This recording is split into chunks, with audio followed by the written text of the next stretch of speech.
We do have a ton to get through in this episode. Common sense is finally prevailing. There was controversy this month, Dave. I'm not particularly excited by that. Secrets and things on set. I haven't told them anything. I think this is just good times all round. Every Doctor Who is liked by somebody, and that's a really good thing. Davo, my doctor. I know we disagree on this one. First world problems, Dave. I get why fans are asking those questions. Oh gosh, that's actually quite a lot to talk about. It doesn't compute. It's the elephant in the room. That's okay. Fandom versus the BBC. The cardinal sin. Moving along. Lunch. Hello and welcome to the Doctor Who show for June. I'm Dave. And I'm Rob. And this is our cold take on the last season of Doctor Who. A chance to go back after all our hot takes, after a bit of careful consideration, after hearing what others have got to say, other podcast feedback from you, and go over this season and just reflect in a much cooler, calmer manner than we could in the hot takes. Rob, how are you? I'm very well, Dave. I was going to say much cooler because while the hot takes were going on, aside from the podcasts who had preview screeners of the episodes, we were pretty much the first podcast out there each week. But now with our cold take, I've listened to many cold takes over the last couple of weeks. I was watching Bergenbeard's video one just recently, oh, yes. For example. Yeah, a very good one too. And now we're sort of at the tail end. We're at the other end of the spectrum here. Yes, our schedule has worked, well, I won't say for or against us, but worked in that way. So, yes, lots of thoughtful discussion hopefully is going to come out of this. Absolutely. How's your month been, Dave? He asks with a knowing wink. Well, it's been one of the more intense of my life, let me say that. I mentioned at the end of our last monthly show that I was going to be away for a week or so to a place where the Australian government's travel advisory was reconsider your travel. That turned out to be good advice, Rob. Yes. As I was on a delegation to Israel, and everything went very well. I learnt a lot, saw a lot of interesting people, had a lot of very interesting meetings.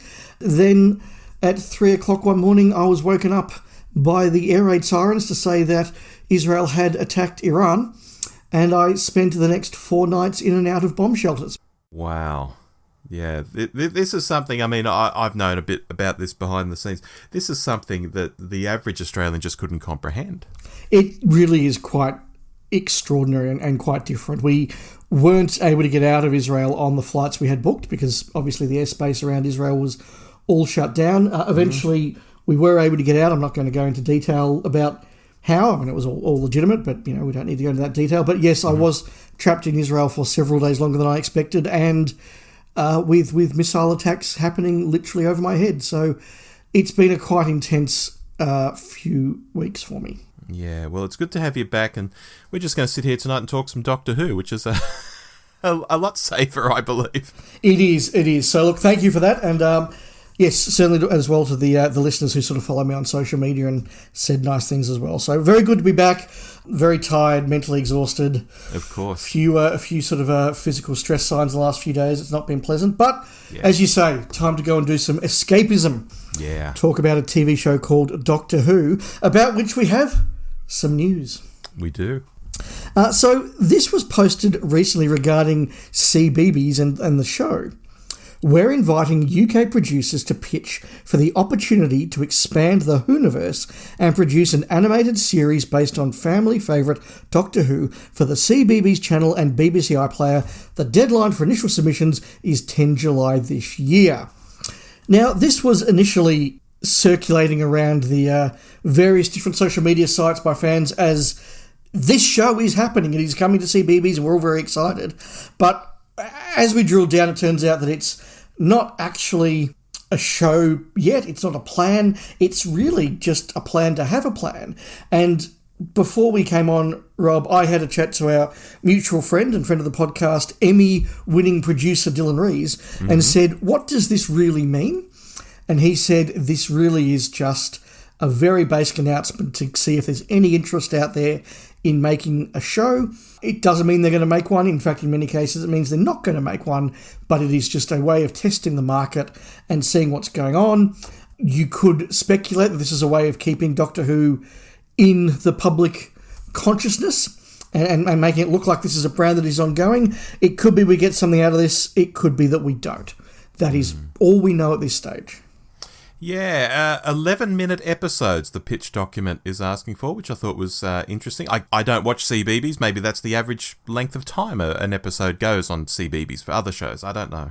No, neither do I. Look, it makes a lot of sense. I think that if you can capture young viewers on CBeebies at a young age that can then come on and watch the main show, that's a really good thing. But, I mean, look, at this stage, it's hugely speculative, but interesting. Yeah, no, I was quite interested by it. And, of course, there are people at really different ends of the spectrum on this. People thinking they're going to be like 11 minutes of really intense Doctor Who adventures. There are people at the other end of the scale saying, no, it's going to be like 11 minutes of the Doctor telling kids how to tie shoelaces and things. So there's a lot of different ideas on what it could even be, if it even becomes a thing. Yeah, absolutely. And, I mean, the BBC don't know that themselves. They're waiting for those pictures to come in. Yeah, that's it. Any news from you, Rob? Yeah, Dave. RTD has left his Doctor Who magazine column, and this one generated a mini tsunami, if I can put it that way, of people deciding what's now happening with Doctor Who. Basically, Russell's penned his last Dwim column for now. He calls it a pause, and, quote, "We don't know what's happening yet," obviously with the show, "and while everyone works that out, I'll take a pause on this page. Thanks for reading." Now, to me, Dave, that's perfectly reasonable. There's no show being made. There's no deal in place. We could be some time off the war between land and sea dropping. Some people seem to think that's imminent. I'm going to stick with Nicola Methven and that article which came up trumps on other rumours, where she said that it wasn't coming out till next year. So, short of Russell writing a column and telling us what other telly he's writing or what chocolate biscuits he likes eating or what he's doing with his day, I think it makes sense to step away for the moment. Now, could things in the production team change while he's away from Doctor Who magazine? Yes. But as it stands today, I'd just say to people, correlation does not imply causation, as the old expression goes. And I think people are jumping to conclusions if they think that Russell giving up the Dwim column means that he's done, and Bad Wolf's done, and the show's axed, and everything's done, you know. I mean, the most persistent rumour I have on my grapevine at the moment is that Amazon is sniffing around Doctor Who and getting a series up, but it wants the whole back catalogue too, and that's causing some sticking points. And that's a scenario which, if it happened, means the show isn't axed, and Bad Wolf is still in play, RTD is still in play, so I wouldn't jump to conclusions just yet, folks, on what this means, Russell stepping away from his Dwim column. It might not be what you think. No. The one thing that I do think it is that we are in a bit of an unspinnable zone. Yeah. RTD is a known spinner, a known showman. You know, everything that happens is wonderful and marvellous. And we're in a situation now where he clearly doesn't have answers, and having to come into DWM every month and spin the unspinnable, just to basically spin in a vacuum, I think is beyond him as well. And so he is, as you say, very sensibly just pausing to see where things go.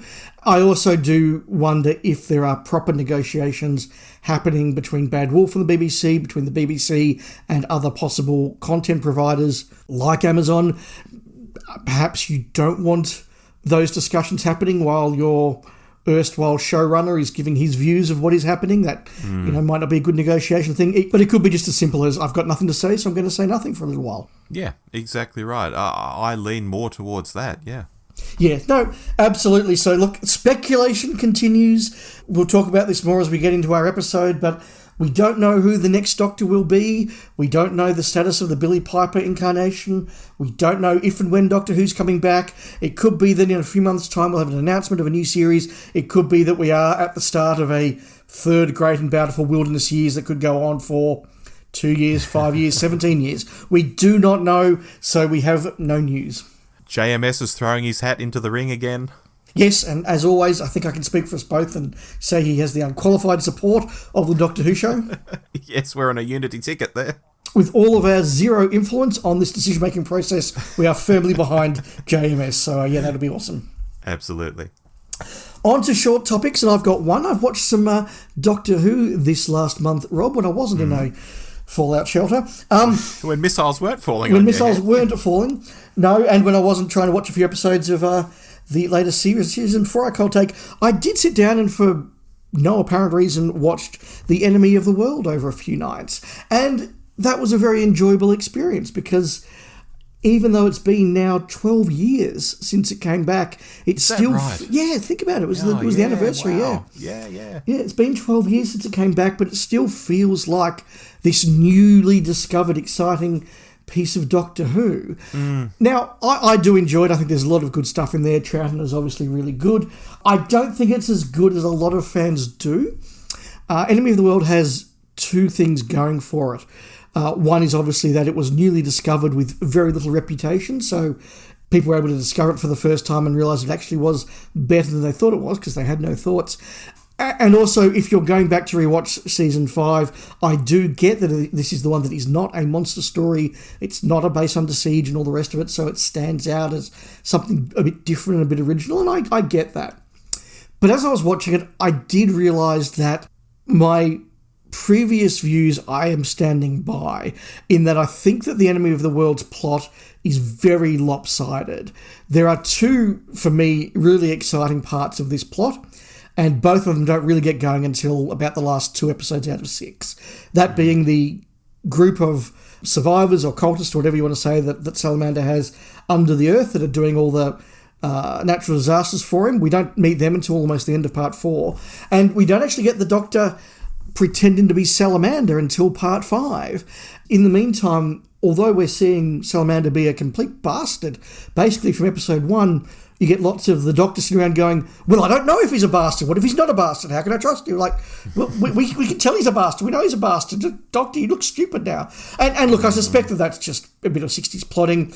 I suspect that it's also a bit of a technical stuff because getting Troughton changing costumes all the time or doing the split screen like they do right at the end in that final encounter in episode 6 would have been time consuming and expensive. So I suspect that the production team was saying to the script writers, look, don't have him playing Salamander until as long as possible for production reasons. So look, it's enjoyable, but I do think it is quite a flawed story in structural sense. Yeah, look, all of that is fair. I'll just insert my standard blurb that I say whenever this comes up. I'm still really surprised at people's reactions to it when it came out because we always had the Target novel. Well, at least say the 80s or something, we had the Target novel. I had read that and thought, this is a cracking story. I'd love to see this. So I wasn't too surprised when it came out and people did enjoy it. No, fair enough. I had listened to the audio a couple of times and I did think that the visual story, when you can see all the performances, did outstrip the audio, so I give it that. Yeah, you listened to a lot of audios as a kid, which is something I didn't particularly do. Some, but not many. No, that is true. That is true. It was a big part of my early fandom. That is true. Rob, short topic from you. Yeah, I recently blasted out a post on our socials, Dave, showing the cover of a new 15th Doctor NSA called The Moon Cruise, which has the blurb, quote, Belinda faces one of the greatest cruelties in the universe. A zero-pay contract in retail and hospitality that cannot be broken. End quote. And as I joked, well, that sounds like the kind of Doctor Who plot that'll have him queuing around the block. Can't wait for that one. But it got me thinking, beyond it being just another example of how Ncuti leaving clearly wasn't the plan. Otherwise, they wouldn't have been planning and dropping Ncuti novels in late 2025, half a year after he's left the show. But it got me thinking about the idea of a new Wilderness Years. Because a lot of people really embrace the idea and are gearing up for it. Now, I think that's premature, as there are potential deals still being hammered out at present, like the Amazon one I've been hearing about and I mentioned back in the news. But if there was a new Wilderness Years, Dave, I suddenly had pause for thought, because for those who were there the first time around and thinking, yeah, fine, it became a very fertile time and it was very interesting in its own right, that's all true. But if we go into a new Wilderness Years and the peak of Doctor Who is NSAs, about people's hospitality contracts, I think maybe we need to hope the show gets picked back up again, because compared to an NA or an EDA, some of the NSAs are just grim. Even the really good ones, even the enjoyable ones, they're still dumbed down from quote-unquote proper novels. And I think if the show does piss off, it's proper novels that we're going to need, as well as Big Finish audios and things of that nature in a new Wilderness Years. Yeah, it's interesting. I was reflecting upon this yesterday when I was listening to the latest Too Hot for TV podcast, where Dylan regularly has very different, often new guests on. And I was reflecting on how many of the guests he has on that come to talk about stuff are, Rob, our age, and even more so my age, and how the generation of Doctor Who podcasters that is out there at the moment seems to be our generation who grew up during the Wilderness Years, and so has that real sort of nostalgic fondness for a lot of the things that came out of it. And I think that is shaping some of the views about what it's going to be like. The other thing that's interesting is there seems to be this really firm view that if there is going to be a Wilderness Years, it will not be final. The Doctor Who is such a brand and such a national thing, part of the culture, etc., that it must come back. Whereas the thing that defined the Wilderness Years the first time around, particularly after the telemovie came out and sort of flopped, was this sense that, well, no, the show is dead and it is not coming back. We didn't know that a revival was inevitable. We didn't think a revival was likely. So I think that people are now perhaps going into this Wilderness Years as a bit of a sort of a jolly J-pop. We're all off to fight the Bosch, but it'll be over by Christmas. And that's probably right. It could be right, but who knows? But yeah, I think there are expectations out there that are shaping people's enthusiasm for a bit of a break, I think, which is interesting, but may not be true. Yeah, well, we do live in an age where things do come back regularly, do get rebooted. The accountants at these big film studios, and dare I say it, at TV studios too, just can't resist, old legacy brands and, let's give this a reboot rather than trying something new. So it is reasonably common for things to come back these days, more so than in the past. Probably the last great franchise that never came back, even though it should have, was probably Firefly or something like that, which, soon after it disappeared, had such a groundswell of a fandom around it and people buying the DVDs and everyone saying, we need more of this. Why aren't you making more of this? And they never did. And given the Joss Whedon situation, maybe they never will. Yeah, look, Blake 7 has never been remade. Yeah, that's fair, but they did sort of kill everyone off, so you'd be starting with a pretty blank slate there. Oh, well, yes, but you can reboot. Yeah, true.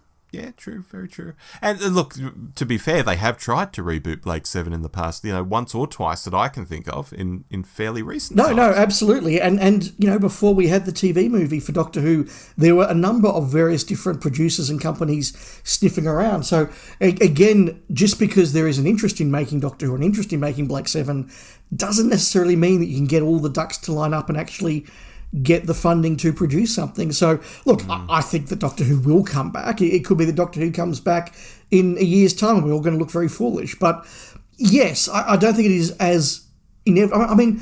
I mean, one day, Rob, there will be the final ever episode of Doctor Who. But no one will know it at the time. It could be that it happens in a century, long after we've gone and people are listening to our podcasts as archaeological artefacts. On archive.org. Yeah, or it could be that the reality war was the last ever episode of Doctor Who, and we just don't know it. Yes, everything's up for grabs. Yeah, everything's up for grabs, and everything does end eventually, so who knows? But yeah, look, it has been interesting because, as you say, I have also seen this sort of undergraduate youthful enthusiasm for a Wilderness Years coming from people who are far from undergraduate and youthful, myself included. So yeah, it'll be fun to watch. Do you think it's because some of them never had a Wilderness Years and they just want to have one? Yeah, look, I think that's part of it. I think to be less charitable, for some fans, they have not enjoyed either the last two eras of the show, and so they are sort of thinking that the show needs a break from itself. I think that's a legitimate and not widespread, but certainly a thought that's out there. Yeah, fair. And it's something that we'll probably discuss a bit more in months to come. I'm sure we will. So, Rob, we've ploughed through the news and the short topics because we have a lot to cover in our cold take of this series. So, look, after reflection by ourselves, after listening to other podcasts, after taking part in conversations online, and most importantly, after hearing from you, the listeners, we are now going to go through all the episodes of this series of Doctor Who we've just had and give our reflections. We are going to give some feedback from you, the listeners, for each episode. Now, we've had so much feedback that we can't have 20 minutes of feedback read out for every single episode. So Rob has very diligently curated the feedbacks. We've got a few examples from each episode. I know, Rob, you've tried to make sure that those people who send in regular bits of feedback have at least some of their work represented. And look, I do want to assure you, listeners, that every piece of feedback you send, whether it's comments on YouTube, whether it's comments on Twitter, whether it's emails to us, we do read all of it. And those conversations that you've sent in will be shaping our thoughts, even if we don't have the time and the space. I didn't mean to do that, but even if we don't have the space and time to read literally hundreds of pages of feedback today. Yeah, if you wrote to us in some way, thank you so very, very much. Yes. But yeah, we could genuinely sit here and read a solid 30 minutes on the first episode alone. And with 8 episodes to get through, we just have to be practical. Yes, no, but as I say, we have read all of it and we are thinking about all of it as we go in. So, Rob, we'll start each episode with that set of feedback. Do you want to give us the first one for the Robot Revolution? Yeah, this is from Alex Spencer via Facebook. He says, a good RTD starting ep. I thought the story, humour and effects were solid. Ncuti seemed to be more comfortable in the role, and Varida was refreshingly strong and feisty. I like her. From Rather Forky on Bluesky. I like the episode overall, and I'm cautiously optimistic for the rest of the series, mostly because of Belinda clashing with the Doctor. That said, I think the Alan stuff was a bit worse than you remember. There's no real setup for him being an incel specifically. Incels don't have girlfriends by definition. Just a shitty, controlling guy. Chronologically, he doesn't do anything truly evil until he's already plugged into the machine, and then the Doctor realises he actually has very little agency at all. Every ninth word, your mind is free. Every ninth word is telling us the truth. Flashback, help me, save me, pain, and then the Doctor dances on his grave. Russell, did you forget what you wrote? Yeah, true. And Michelle Moore via Facebook says, your points were well done. Critical without being mean. I love this show and so much want it to be good, but I'm not getting on well with it. And I generally love RTD's writing so much. It feels like he's just trying too hard. So that's some interesting feedback from our listeners. I've gone back on this one and reflected, and this is one of those episodes where at the time I was distracted by the plot holes that were there. And plot holes that have been identified in that feedback. Who is this character? Why are we meant to think this way about him? And in the hot take, I didn't think that it all quite worked. Looking back and having watched it again, and this was one of the ones that I did watch again, I did appreciate that there is enough of an adventure going on that I can throw myself into this and enjoy it, but I did need to sort of detach myself from aspects of the plot. The other thing that I want to bring up as part of this cold take is, at the time, you and I, Rob, sort of said, look, we're familiar with the term incel, but we don't really know a lot about that. We haven't really been online and gone into this. And one of the podcasts that I did listen to about this was the Diddly Dum podcast, where the Rev, one of their regulars, spoke with quite a bit of authority about the way that young men are getting these messages about toxic masculinity and how to be a man and fitting in a man's world and the misogyny that potentially goes with that and the way that they can be indoctrinated about this. So I did appreciate that if you know more about that topic, there is a lot more to go into it. It's probably a lot more worthy than we appreciated. I do get the feeling, listening to a lot of podcasts and some of the discussions we had online with listeners, that incel culture is a much bigger deal in the UK, certainly than it is here, and probably than it is in the US, or to the extent that it's in the US, it probably takes a different sort of strand. So I have appreciated it more. I do think it's a problem if your episode's premise is not seated well and you do need to be online to understand. But when I realise it's not going to hold together in that sense, can I just let myself go and enjoy the action in this one? Yeah, I can. And Belinda, I still watch this one and say, wow, what promise she has. Yeah. I'm regrading all of my scores across these, and Robot Revolution is sitting as a 5 out of 10. Because looking back, this still has all the issues I called it out for originally. It's light and fluffy with not a lot going on, so straight away it can't be a classic. It's the one that wants to make the statement on incels, even though Alan isn't one, as our correspondent just said earlier. It's got the Yes Queen high kick moment where Alan's sperm and egg is destroyed, which I'm sorry, I will just call out forevermore, Dave, as just being bizarre and cruel and super undoctorish. But on the flip side, as you say, it's one of Belinda's strongest episodes. She's not impressed by the Doctor, she just wants to go home. Her spikiness, which I picked up on in that first hot take, might have grated over a season or so. Granted, she might have turned into Tegan or something, but compared to what she becomes later in the season, oh God, if we were to know, she is great here.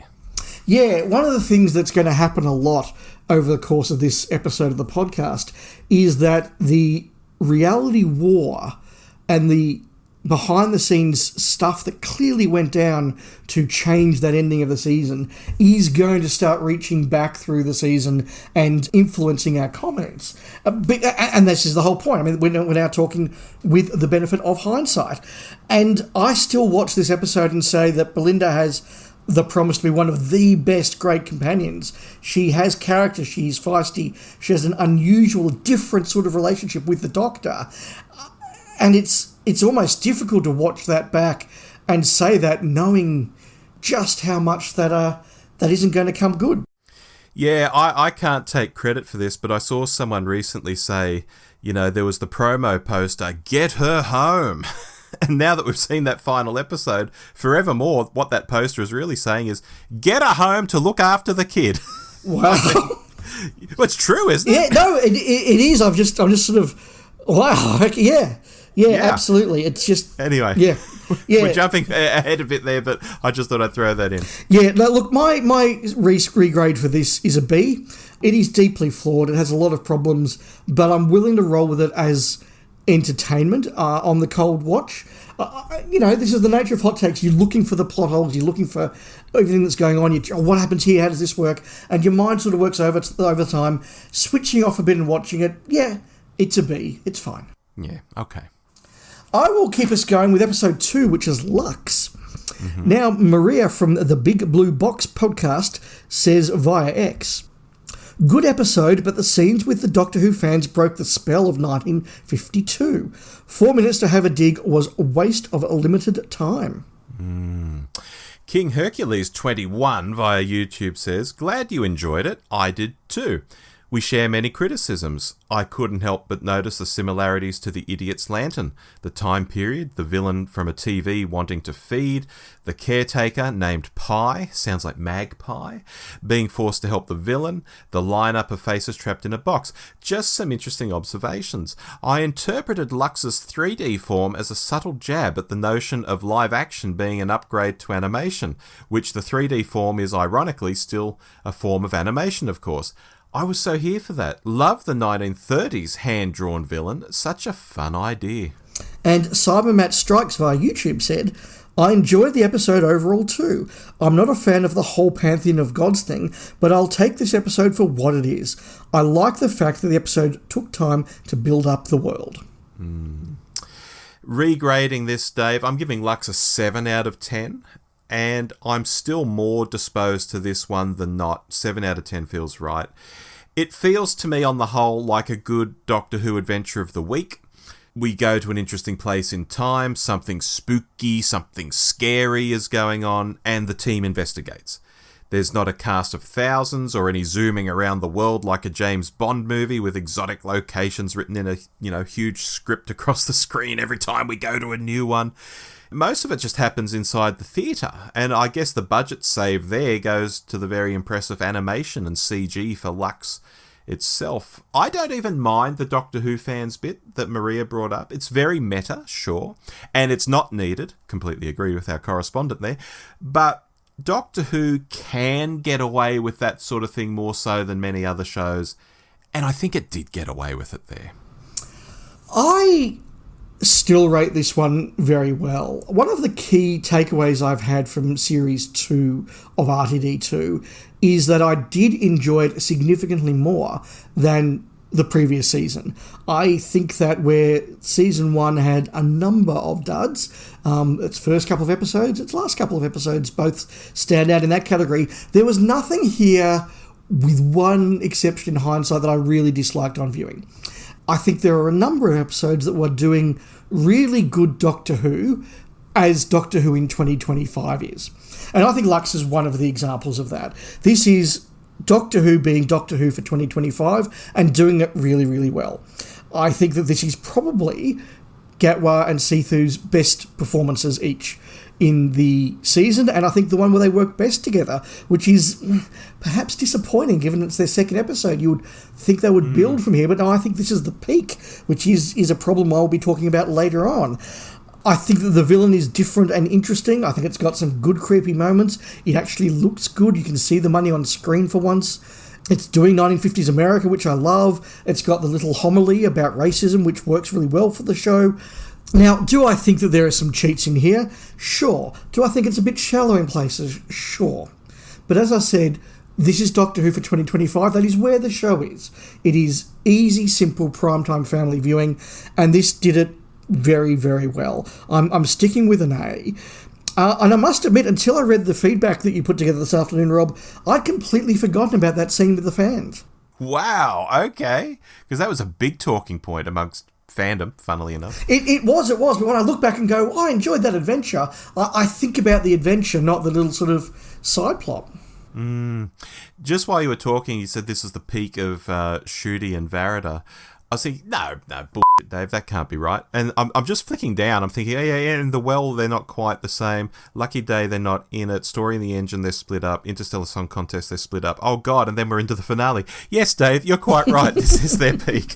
Yeah, I think it is both of their best performances and certainly their peak as a TARDIS travelling team. So it's a frankly unique, as you just pointed out, Rob, example of the two of them working well together in a traditional doctor-companion relationship. Yeah, no, it worked great. And it's written by RTD. Everyone's bitching about RTD. Here's one he wrote. It's not bad. Yeah, look, as I say, I'm giving it an A. I do want to take this moment, Rob, to just say that the whole pantheon of gods concept, I was cynical about it at the time, and I still don't like it. I think it's a little bit too fantastical and magic for my liking. You know that I'm a bit more of a harder sort of sci-fi person. I like my Babylon 5s and my Blake 7s more than I like my, I don't know, Chronicles of Narnia. I don't know what a good Lords of the Ring. There you go. You know, that's just me. But also, I just don't think any of this really paid off. And how much of that's to do with the rewriting of the finale, I don't know. But there's just so much that seems to have been set up in the Gatwa era that wasn't paid off. There wasn't a payoff, in my view, for the Pantheon of Gods. There wasn't a payoff for all the fourth wall breaking. There doesn't seem to have been a payoff for the tooth that was picked up by the nail-polished hands. And just, if you're going to do this sort of this weird, wacky, fantastic, sort of different approach to villains, I think you've got to make it pay off, and I don't think they did. Yeah, you can't just keep seeding stuff in there and being like, oh, what do you think that might be? What do you think this name could be an anagram of? Who do you think that person is? Who gives a shit? Honestly, just tell some good stories. That's all people want. Oh, my God. Yeah, and it's the good story that I remember from Lux, and that's why I have good views of it now. Yeah. On to The Well, Rob. Onto The Well, and Peter Thompson via YouTube says, I'd seen the leak of this being a midnight sequel before the episode, so I went in a bit worried. While I understand why you might be a little annoyed the episode didn't really explain what the entity is, I'm glad it didn't. The main reason I feel Midnight works is we never know what the creature is. There were rumours about it being explained here, but I'm glad it leaves it a mystery, although I do wonder if this would work better as a separate entity, or if the fact it's a sequel helps it. Our friends over at the Pull to Open podcast via X say, thoughtful hot take on The Well from the Doctor Who show. Completely agree with Rob that the costume change at the beginning shows entirely new abilities of the TARDIS wardrobe.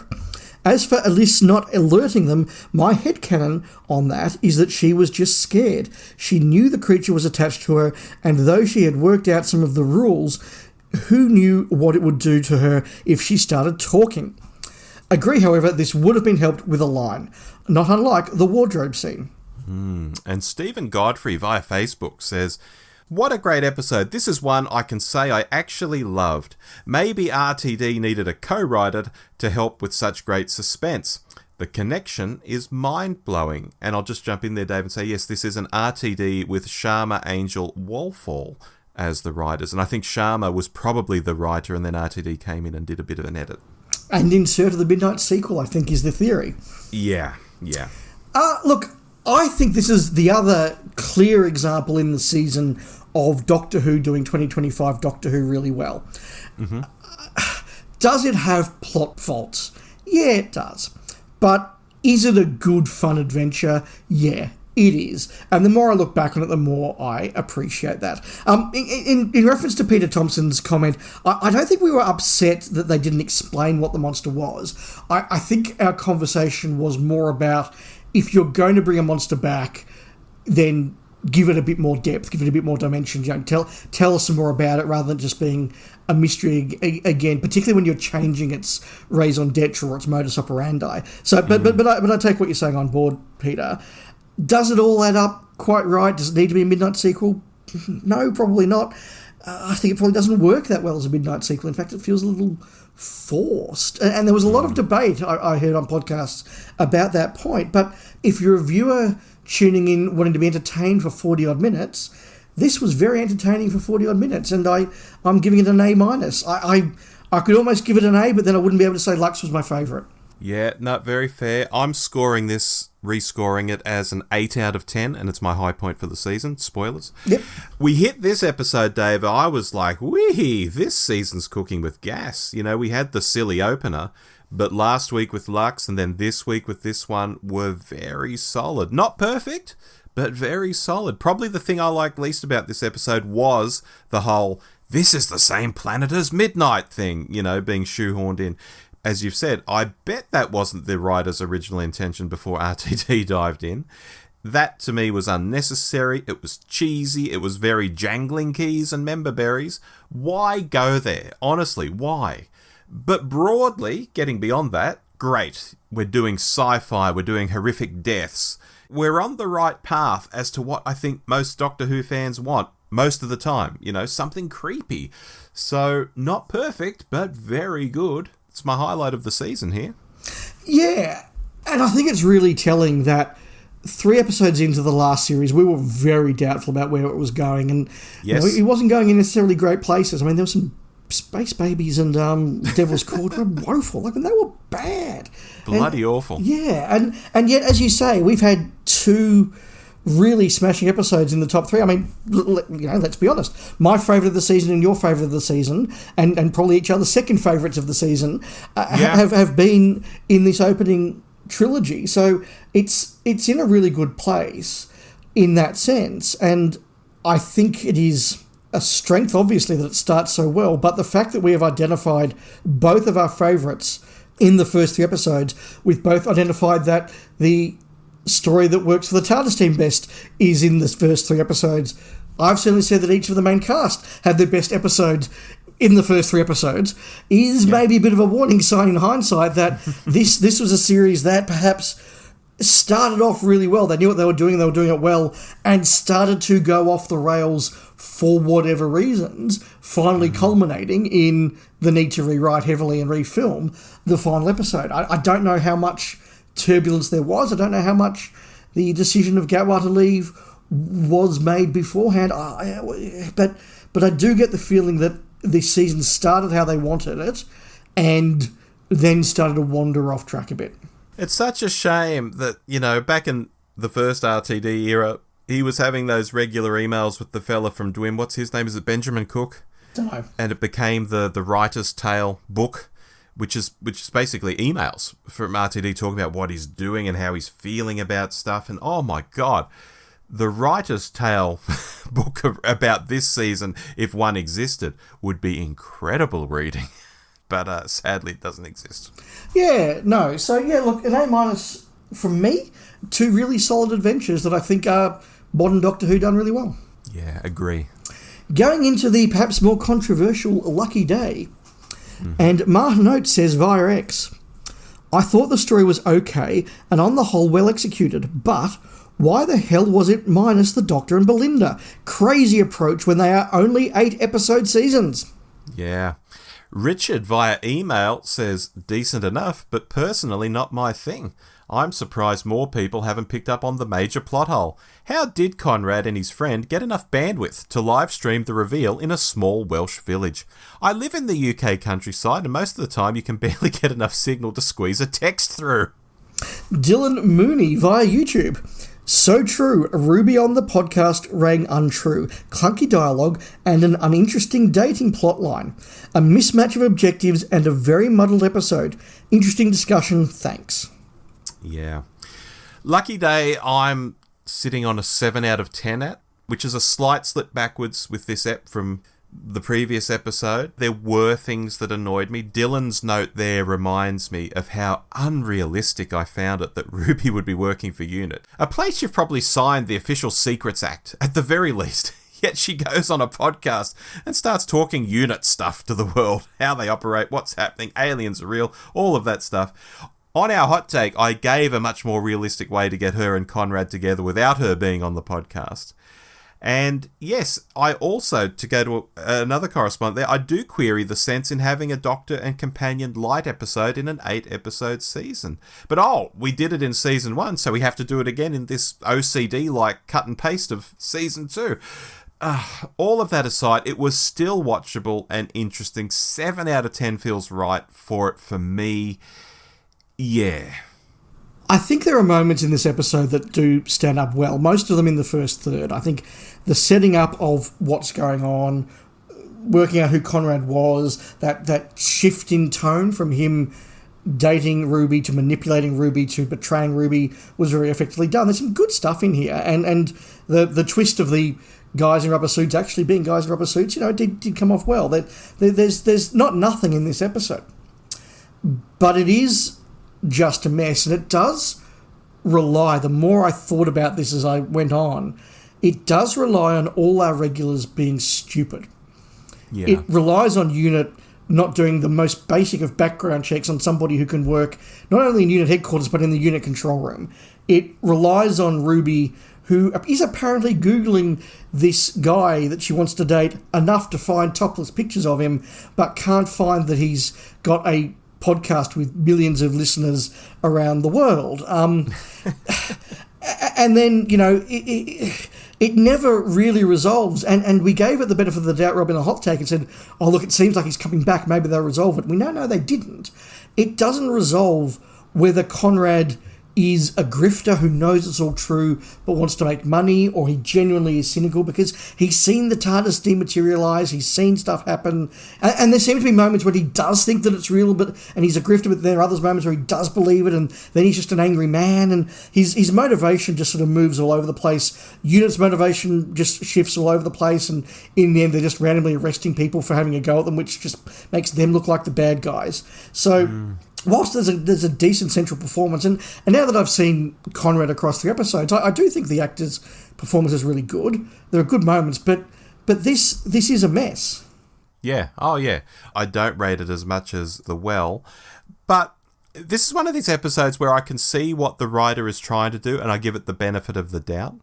But all of the things you've just said, that it does rely on people being incredibly stupid, and it just has such bizarre bits. Like Conrad goes into UNIT headquarters, just guns a guy down, like he's done it before. And I doubt he's done that before. So how did he do that so easily and casually? Most people would be terrified to shoot another person.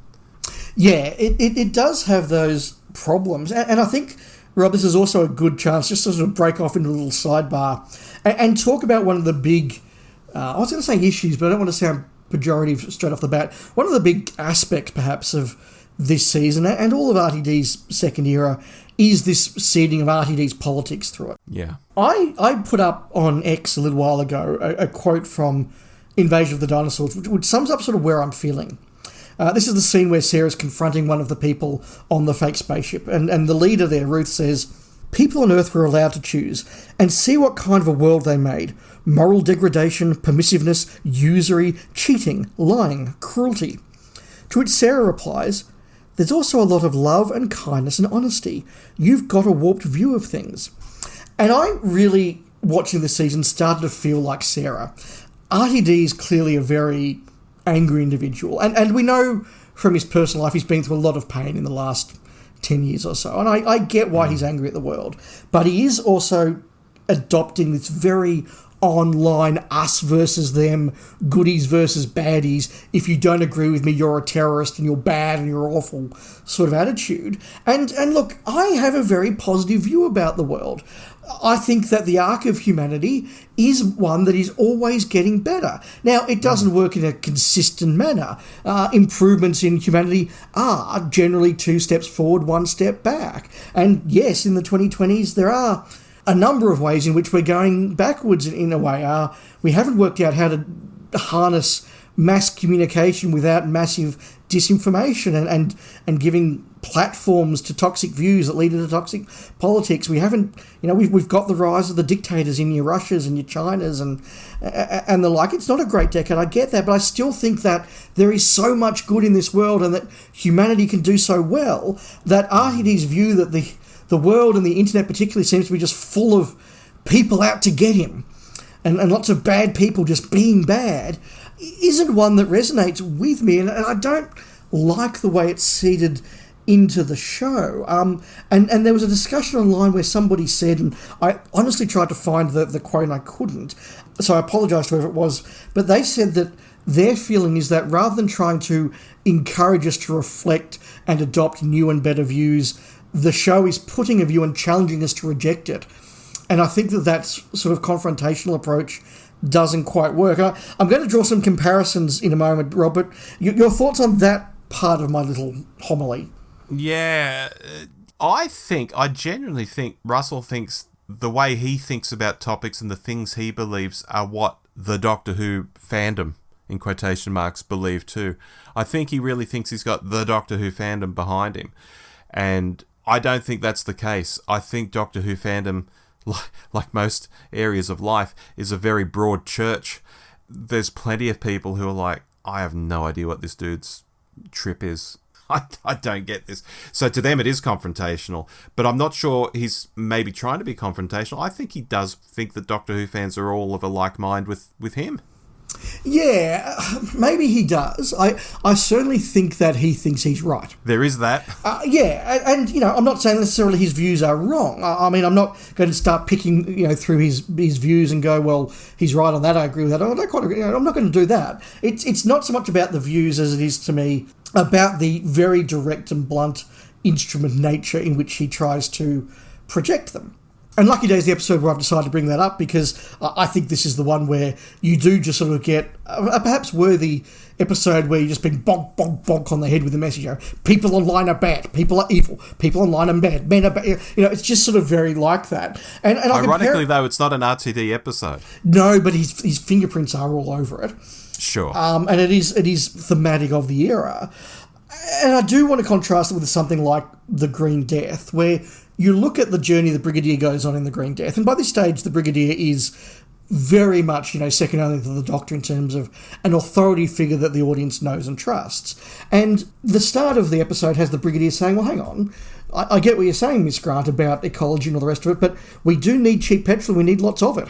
And in that way, he's probably echoing the views of a lot of viewers at home that, yes, I'd like the world to be cleaner and have less pollution, but I also need to fuel my tank.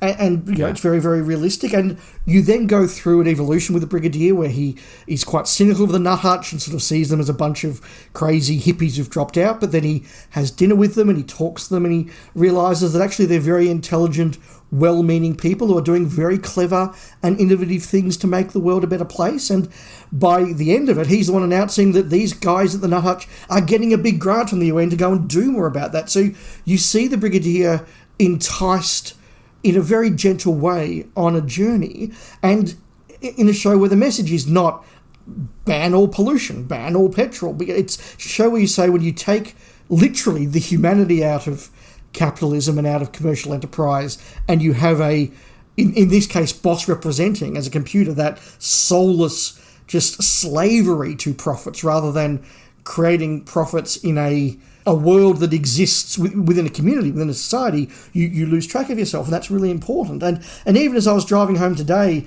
I was listening to the guys over at Pull to Open talk about the Curse of Peladon, where Chris quite rightly said, look, we all say this is the one that's about the UK joining the EEC, but let's face it, it's not. It's a framing device, and then we just have a good adventure. So the Barry Letts era, which is the peak of politics and messaging in the show, yeah, sure, but I think it's doing it in a really subtle way that isn't going to put viewers offside and just isn't also going to just feel forced and maybe sometimes like you're sitting in the reminder room from Invasion of the Dinosaurs.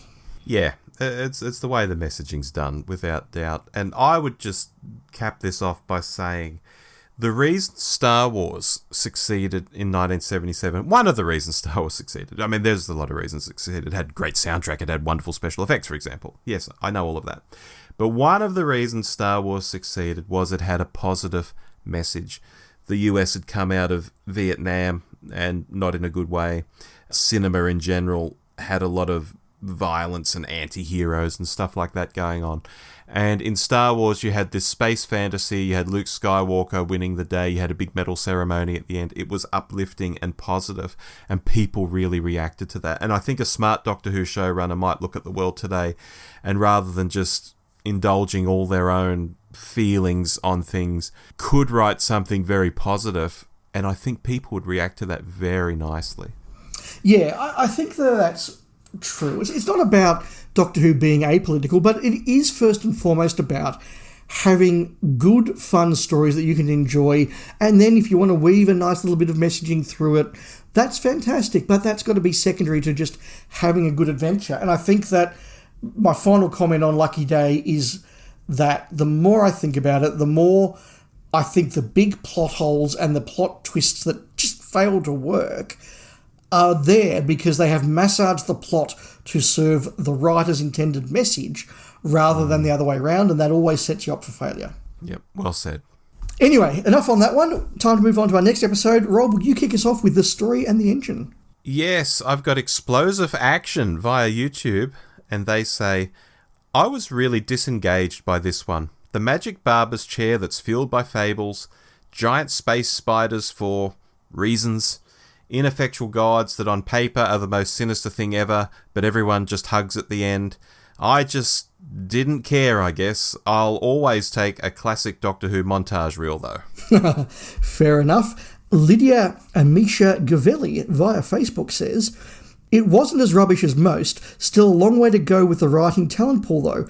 Notice he got another bloke to cry this time. And Glenn Hewitt via Facebook says, I still don't know how to feel about it. I felt all the performances were top-notch and the overall visual look was perfectly fine. However, the episode didn't really feel like Doctor Who for me. If anything, this story felt more like a Twilight Zone episode. I'm not a particular fan of Doctor Who going into the realm of gods and fantasy. I'm in agreement that this feels very much like a stage play. As a play, this would work perfectly fine. But as an episode, not so much. I kept waiting for some major revelation, or for the story to take a sharp turn, and the episode really flatlined for me. I also felt that Joe Martin was really wasted. So, Rob, as I promised, I have gone back and rewatched the story in the engine, and I've got to say, I think it does improve on rewatchings. It was really interesting, having done a hot take from this and coming up for air and starting to listen to other hot takes. There was, on a number of them, a consistent theme of them all missing parts of the plot, just as we did, but all being different parts of the plot they'd missed. So right. there clearly was a lot going on that people like us who just had a very quick watch and gone, right, let's put it all together, gone, I think I'm missing a few pieces here. And I did find going back into the episode, knowing the sort of the general shape of it, I was able to put a lot of those pieces back together and found it did work quite well, with the exception of the spider where I get what it was for now, but I still think it being a spider, although, yes, I understand it was a homage to a certain African mythology, I just thought, it was a bit weird, and particularly the bit where it sort of tries to scrabble sort of at the end, and it's coming out of the fire. What was that about? But I did think this held together really, really well on the second viewing, more than it had on the first. Okay. I'm sticking with a 6 out of 10 for this. This one left me a bit cold. I can see why people were drawn to it. It has that elevated theatrical quality and clearly wants to say something meaningful. But I also think that's part of the problem. The writer has strong credentials as a poet and a playwright, but very little, if no, actual TV experience before this, and I think it shows. You know, adapting a stage show style concept and adding a layer of sci-fi doesn't automatically make for strong Doctor Who. It felt more like an experiment than a fully formed episode, the more I think back on it, and I couldn't shake the sense that some of the praise it was getting was more about being seen to appreciate it rather than genuine enthusiasm from some people, if I can put it that way. For me, it just didn't hang together, and even the 6 out of 10 feels generous. I'm still out to lunch on this one. The comment that it was like a Twilight Zone story, I think, was very good from Glenn. Yeah, look, I think that's right. And I think that I'm pleased that Doctor Who in 2025 isn't always formulaic and does do some different stuff. And maybe this is the enemy of the world of this season, that you know, it is so different from what's going on around it that it does stand out. Maybe that's the case. I do think that it was very well written in terms of good dialogue. I think the acting was really strong. And yes, I think the ideas in the end are all there. And I don't mind that it's a bit different. So it worked for me. I've rescored it to a B+. I can't get it into that AA plus A minus category. It's not quite there because it does lag at times. I think that's a very fair criticism.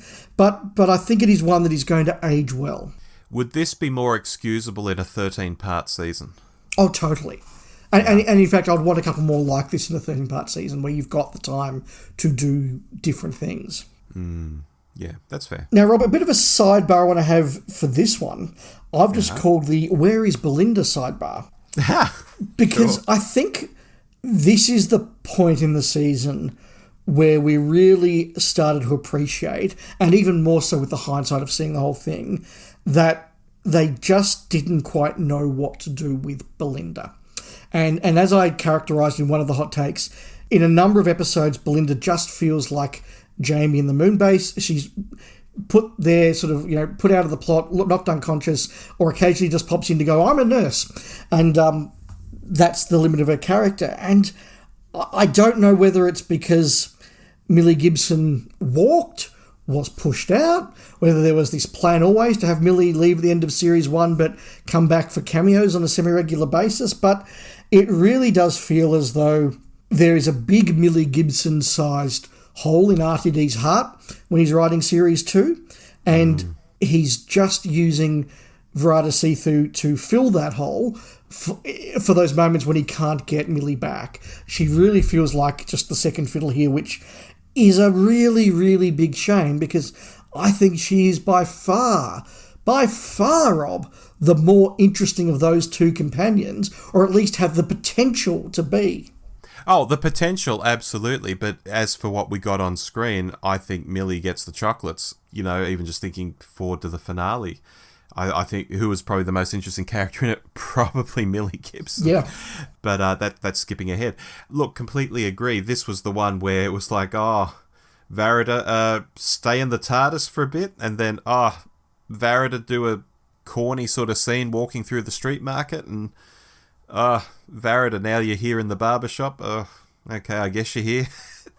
There was really nothing to it. No, and their only real function in turning up to the barbershop was giving the Doctor someone to explain the plot to. Yeah, it's sad. It's very sad. It really is. So look, that's one of the big takes I think we have to take out of this series is that Belinda, huge potential, totally wasted. Agreed. Shall we move on to the Interstellar Song Contest? Yes, let's. Benji568 on YouTube said, for what it was fine. At least Riley and Graham Norton showed off their acting chops a bit despite playing themselves. Richard Hardman via Facebook says, well, I've watched it now, and whilst it's probably my favourite so far, in that I will watch it again, it's not perfect, and it's certainly no utopia. I thought the motives of the antagonists made perfect sense and they were well acted, but my, what's going on with the characterisation of the Doctor? Even Colin Baker's Doctor wouldn't have gone this far.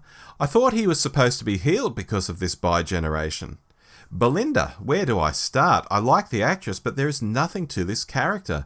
She comments that that's not the Doctor when seeing his rage, but then gives him a big hug and calls him amazing. I can't imagine any other companion standing for that. HowerMouse7898 says, tonal whiplash sums it up well. I actually liked what they did with the bi-generation for the two Ranis in this instance. I hope it works as well as the Master-Missy dynamic in The Doctor Falls. Otherwise, a perfectly okay ep. And if you find yourself feeling the lack of a Christmas special type episode, you can rewatch this instead.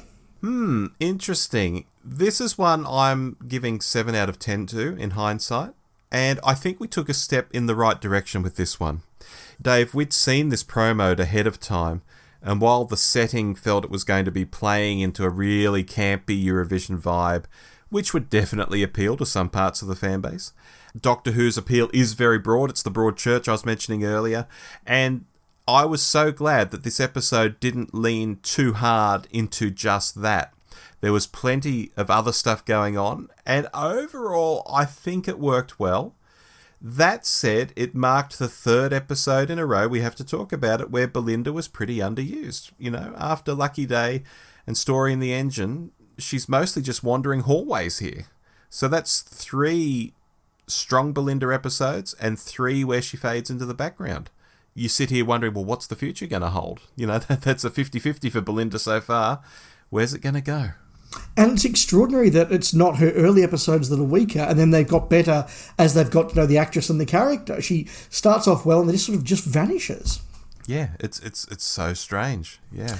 Yeah, look, I think listeners will know, Rob, that I have a fairly low silliness threshold when it comes to Doctor Who, and this was a silly episode, not nearly as much as it could have been, but its tone isn't one that really worked for me generally. I'm not a fan of Eurovision. I didn't recognise most of the references, including that the guy was the Ryland guy was an actual guy, not just a character.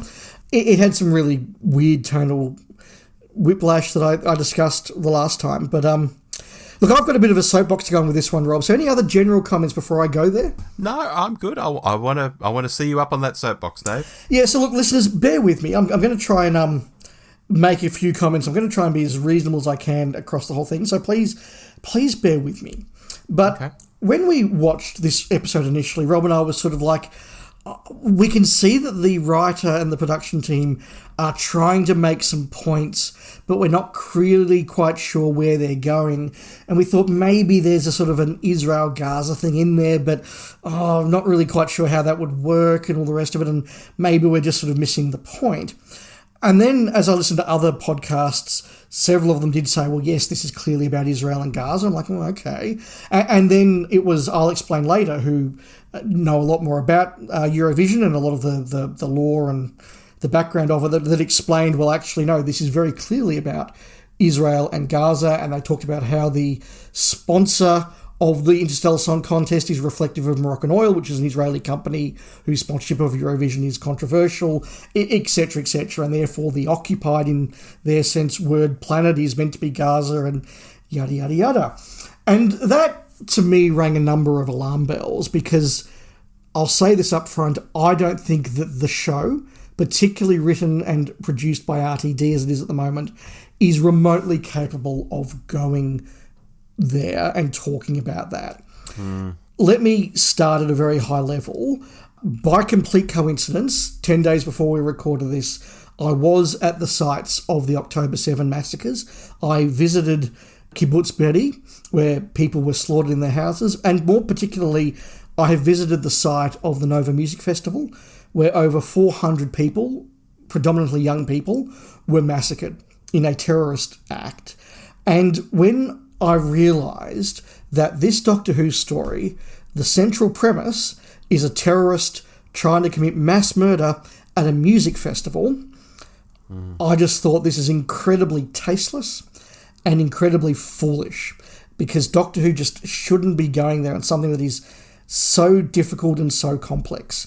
Let me say, I absolutely acknowledge and agree that there is a lot of robust debate to be had about Israel's reaction to October 7 and how they have carried out their subsequent acts in Gaza. Very, very worthy and robust, difficult conversation to have there. And if ever somebody pulls me aside for a soft drink, happy to have those conversations. Not the place to have them here now. I get that. I also think it's worth pointing out that Israel has not occupied Gaza since 2005, where they peacefully withdrew. I think it's important to point out that there were a number of hostages taken and that Hamas, not the Palestinians, no one's at war with the Palestinians, that Hamas, a terrorist organisation that wants to destroy Israel, took hostages. I met the fathers of two of those hostages when I was in Israel, which is a very powerful and confronting conversation to have. When I arrived in Israel, there were 55 hostages still unaccounted for. When I left Israel, there were 53 because two of them had been murdered and their bodies returned. So when you start to deal with something of that nature that is horrible and confronting, I just think that you're going to a really tasteless, problematic place. I think that Russell T Davies is a great social activist. He's done a lot of great things for the gay rights movement in the UK. He's done a lot of things for AIDS awareness in the UK. Great things, and I utterly respect him for that. But he's not very good at nuanced politics. He's a very online, goodies and baddies, lovey type political person who doesn't really go into a lot of depth and nuance. And this is a conflict that has a massive death toll with a lot of complexity. And I just think Doctor Who trying to go into this was really, really foolish. And when I started to look for how this was playing, not necessarily in our fan circles, Rob, but more generally, the conversations I had were just some of the most horrible, toxic, nasty conversations I've seen, where there were people saying this episode is amazing because they are absolutely correctly calling for the destruction of Israel and the removal of the Jewish people from Israel, which is a horrific thing, in my view, for someone to advocate. From the river to the sea is saying they want to remove the Jewish people, the Israeli people, from that part of the world, which is, a fairly horrendous sort of thing. Now, listeners, I acknowledge that obviously I've just been to Israel, and so you could say I have a one-sided view of this. That's fine. You're very welcome to take that view. You're very welcome to, as I say, have these conversations with me. My argument here is not about Israel versus Gaza. It is about the fact that this is the wrong place for Doctor Who to go to draw entertainment by directly paralleling a massacre of young people at a music festival. I just think that's tasteless, it's wrong, it's bad. It doesn't then go and even deliver any message. It's just all over the place with the Doctor being undoctorish and torturing somebody, and I just think this is a failed episode. I really, really do. And I'm in a minority, I get a lot of people really appreciated the fun of the song contest. And if you can watch the episode in that way and not be pulled into the rest of it, then I'd rather be you than me. I really, really would. But once I saw those parallels, I really was quite upset. And I've now said my piece. I'm back down off the soapbox, Rob. I hope the listeners have stuck with us and allowed me to have that moment. Yeah, and look, Dave, I think there would be plenty of people who watch this episode and don't put two and two together on that or think about that topic at all. Well, let's be honest. Neither of us did on the initial viewing. Yeah. I will ask you a curly question in response, though. Sure. You're saying it's reprehensible for a TV show to take an event like this and make light entertainment of it and such. How about something then like Andor, which takes, say, the Vansi conference and makes an entertainment of that? It parallels that and tells a story using that. This is something that happens in pop culture.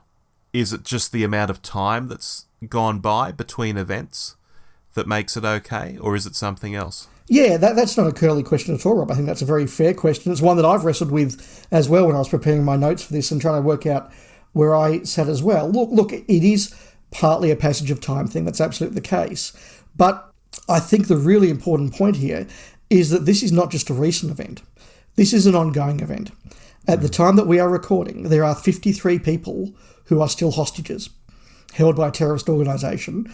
And that terrorist organisation was in some way reflected or mimicked or referenced in an allegory or metaphor or whatever in this episode. And to think that we're trying to score entertainment points while there are real people, many of them young people, still hostages, I think that absolutely qualifies as being too soon.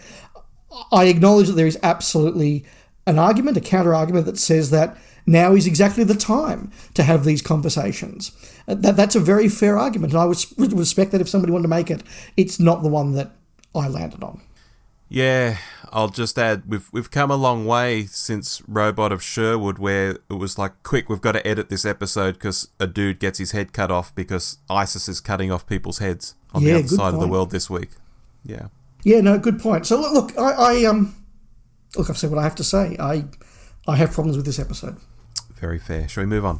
I think we probably should. Okay. Wish World. I've got a comment from Constable Hansy via YouTube. He says, not sure about this. Another viewing is due.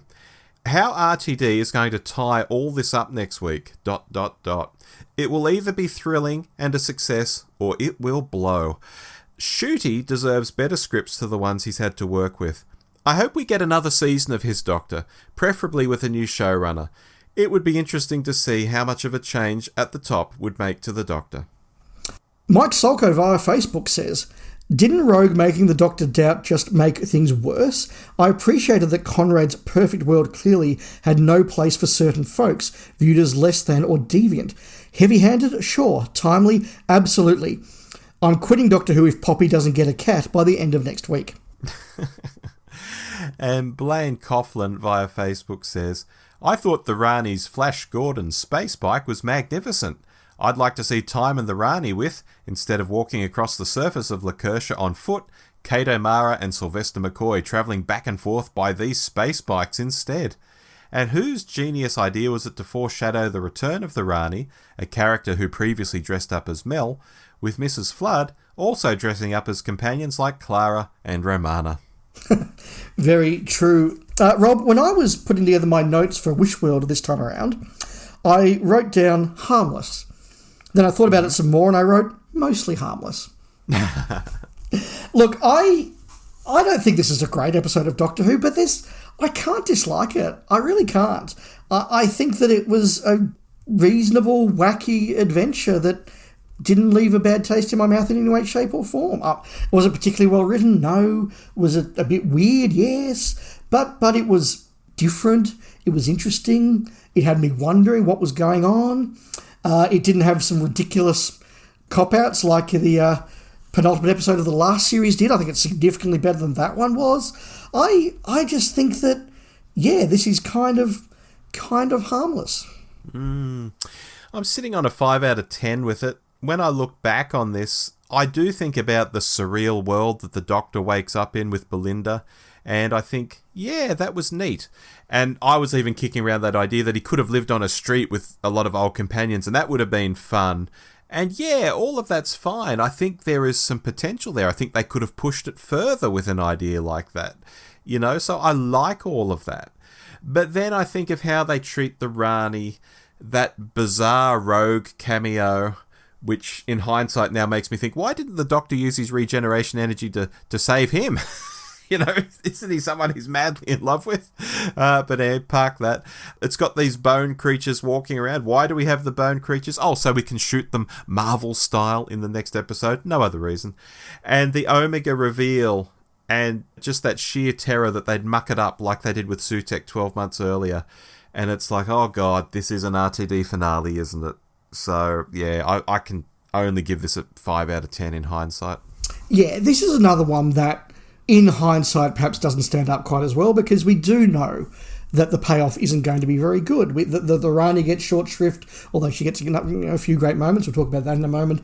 Omega turns out to be a complete damn squib, or damn skeleton, or whatever you want to call it.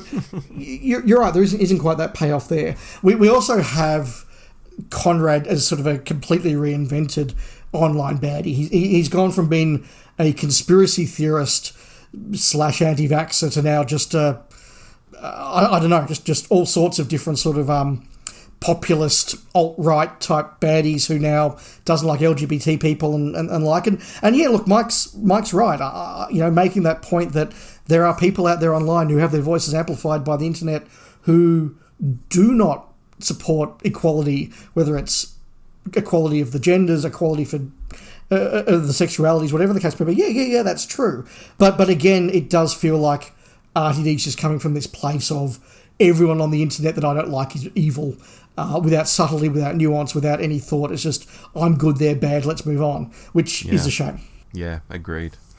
But yeah, look, it's harmless. I can't give it more than a C+. I'm not going to give it anything better than that. But I don't hate this one, and I've heard a lot of hate for it out there since a hot take. I'm fine with it. Possibly because of what comes next. People put the 2 episodes together. That is very true. So let's do that ourselves and move on to the reality war. And I'll kick us off with Jeremy Power Guitar via YouTube. Wonder where that handle comes from. You have to tell us one day, Jeremy. Jeremy Power Guitar says... I think he teaches guitar. Powerfully, I hope. Yes.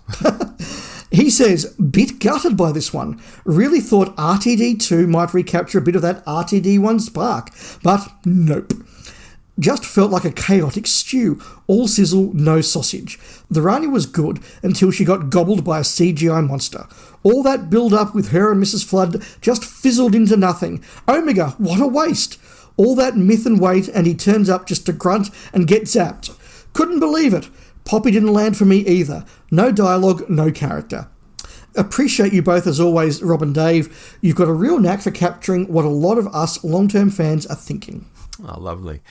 Holly Flynn via Facebook says, I was actually sad to see Gatwa go, as I really felt he was getting into his stride this season. Loved Whittaker's cameo. I've missed her. Like Gatwa, I feel they were great actors given average stories in their run. Piper played my favourite companion, but bringing her back as an interim doctor feels really lame, like Tenant 2.0. I think RTD thinks he's servicing the fans here, but we're over the superficial nostalgia. At least I am anyway, haha. To be honest, I'm still a bit confused about Poppy. So she was always Belinda's daughter, and that's why she was so desperate to get home? Were we, the audience, seeing the wrong reality then? Like the Doctor? And Hessflix via YouTube said, thank you guys for these hot takes. Your show is one of the few reasons I continue to watch the show. Even when I'm hating the episodes and direction of the show, your balanced commentary is what keeps me sane. Thank you, legends, even if one of you is a Carlton fan. From a Doctor Who Collingwood fan. Yeah, well, okay. That's great. Yeah, well, I can't... they've got the wood on us this season, so yeah, okay. Yeah, fair enough. Rob, where do you stand now on the reality war, having had a few weeks to think about it all? Dave, it's sitting at a 4 out of 10 for me. This one's dropped even further the longer it's sat on the palette, so to speak. I think that happens with some entertainment. You come away in the moment thinking, gosh, I didn't like that, but I did like this bit and that bit. And because you like bits, you lean into giving it a better review than you would at a later time with a clearer head and maybe a rewatch. Watching movies like Indiana Jones and the Crystal Skull or Star Wars The Last Jedi come to mind for the same reason.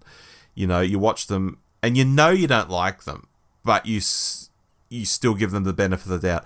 This, in hindsight, just doesn't hang together. It makes a mockery of Omega.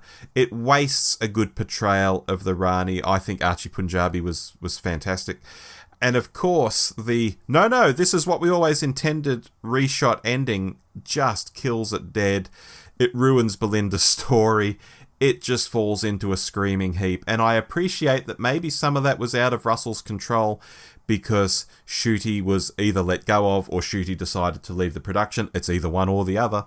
And they had to rejig the whole thing. And instead of Ncuti dancing like a maniac with Belinda in a nightclub at the end, we got the, oh yeah, she's a mum now. She just wanted to go home to the kid.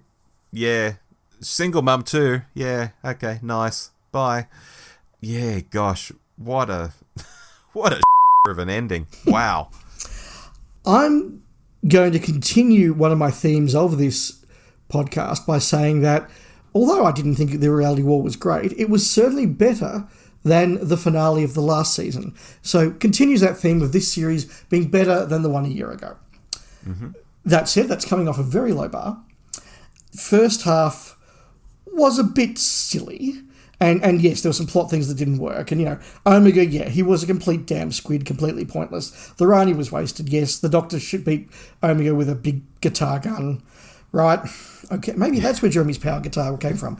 But it's on some level, it's just mindless entertainment. It's too mindless for me, but fine, whatever. The second half, I think, is complete nonsense, complete utter nonsense.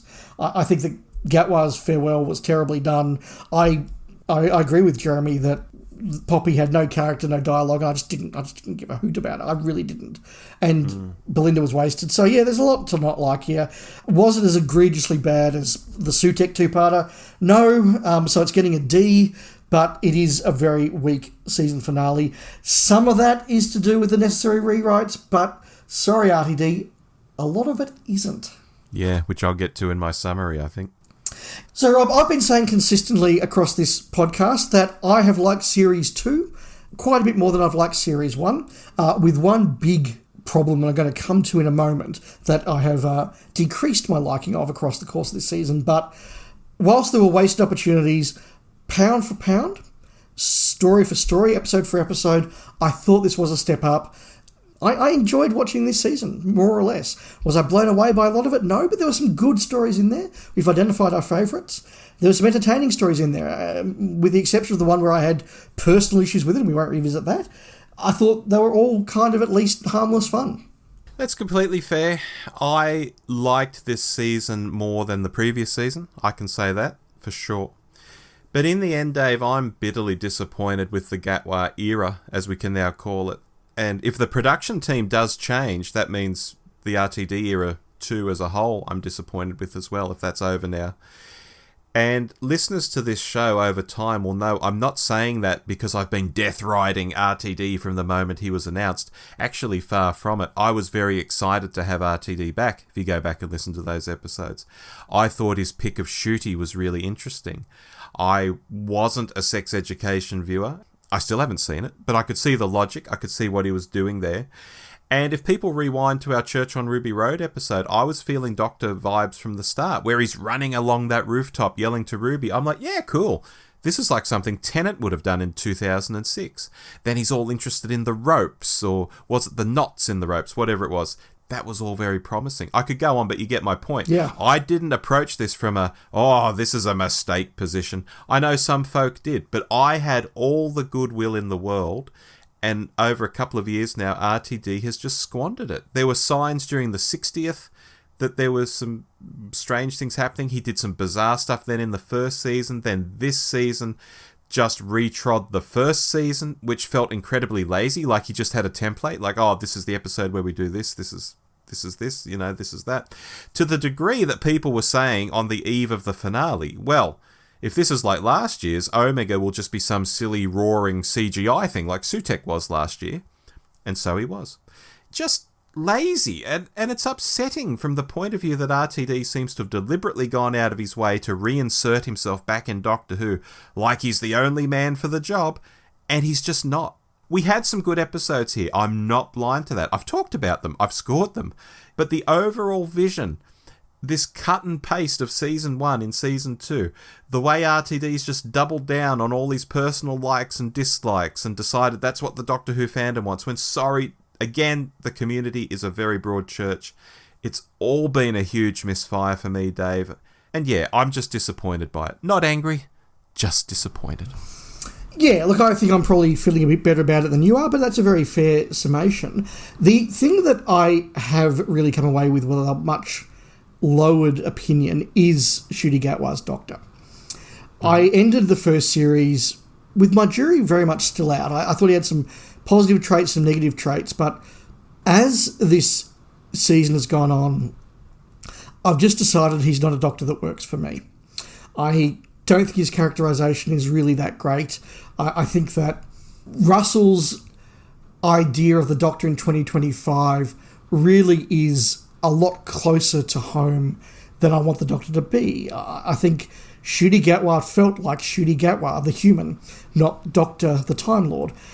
It just felt like a very generic sort of character who did a lot of smiling and a bit of crying. And unfortunately, I'm going to have Ncuti quite a way down my list of doctors. He's not my least favourite modern doctor. He's certainly not in my bottom two of doctors overall, but he's going to be down that end, I'm afraid. And like a lot of things, I agree with you that is a wasted opportunity from a reasonably talented actor. Yeah, he could have done more with it if he was given the material, I think. So where does this all leave us, Rob? One of the things that I noted was having the ambiguous ending of Billie Piper suddenly looking like she could be the new Doctor resulted in a lot of very unpleasant comments online, because there were people who popped up out of that and just very innocently said, "Oh, I'm very excited that Billie Piper's the new Doctor," and suddenly got a, "You silly person, don't you realise that she's not really the new Doctor, and it didn't say as the Doctor in the credits, and hasn't been officially announced by the BBC," and they go, "I'm sorry, I was just whatever." Like, just these sort of really unpleasant exchanges, and it really just feels like an absolutely desperate move. Yeah, it does, and people still don't know where it's leading. I mean, there are people out there who fervently believe there will be a Christmas special and Billie Piper will be the Doctor in it, and she's just doing a one-off special at the end of the year. And there are other people who are like, no, she's just loaned her head to Russell for this to be pasted onto Ncuti's body, just so there's a bit of a, ha-ha, look at that, wow, moment. Davo is out there at the moment saying, yeah, it's basically a load of crap. Davo doesn't believe it. Davo thinks it's just a stunt. Well, Davo only considers Doctor to be canon if he's related to them, so... Well, no one knows what's going on. Let's be real. Doctor Who magazine's out there this month saying Billie Piper is the Doctor with a question mark. So it's not just introducing Billie Piper like it was in the credits. They're saying she is the Doctor, but it's a question mark.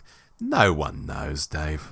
No, and I think that fandom has been poorly served by the production team and the BBC on this.